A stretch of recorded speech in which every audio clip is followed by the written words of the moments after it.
Hello mga ka-etters! Magandang hapon po sa inyong lahat. So, eto na nga. Magbibigay lang ako ng komento. Yes, komento.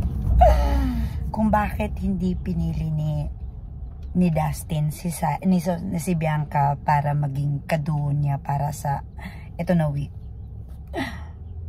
Actually, medyo medyo na-hurt. Yes, na-hurt or ayun yun, ganun. Kasi naman, parang nag-e-expect kasi si Bianca Nag-e-expect si Bianca na siya yung piliin kasi, 'di ba, ano mo yung mga sinasabi ni Pops doon or ni Dustin doon na gusto ko pa siya makilala, ganon, na importante, tapos plot twist.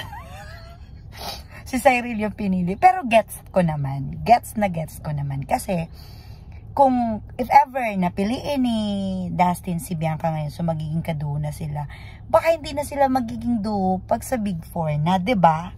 Tapos, or else, ang iniisip din ni Dustin is kung ipipiliin niya, tapos i-nominate silang dalawa, o di silang dalawa na ang lalabas, 'di ba? So at least kung isa-isa man, kung hindi man sila magkaduo, tapos if ever man ma-vote, at least isa lang yung lalabas, 'di ba? So para ganun na talaga yung iniisip ko.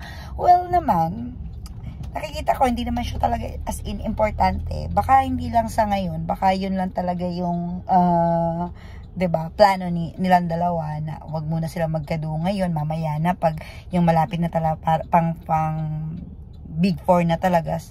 At saka ako, looking forward din talaga ako na magkaduo sila. Promise, gusto ko talaga din na magkaduo silang dalawa.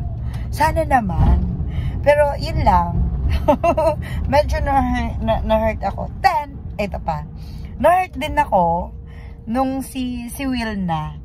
Yung hindi din niya pinili si Bianca. Pero baka yun din yung kanya. Kasi nga ayaw din niya na magselos si Dustin or whatever. Pero andun din sa mukha ni Bianca talaga na parang nag-expect din siya na mapiliin siya. Pero ako yun talaga na masakit talaga yung mag-expect ka. Pero wag naman tayo mag-expect, no? Sa totoong buhay, wag lang din tayo mag-expect. Pero kahit anong mangyari, dasbiya pa rin. Hanggang dulo na hanggang makalabas sila, tapos yung may projects, may mga movie, teleserye, or any movie, music video, mga ganon, or may collab sila para sa vlogs, yung mga ganon talaga yung hinihintay ko. So, yun lang mga ka-etters, basta, yun lang yung mga hinanain ko.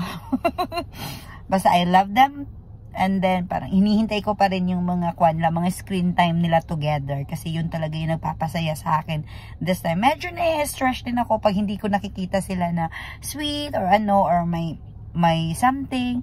So alam nyo, now ko lang talaga na-realize na selosa pala din talaga ako.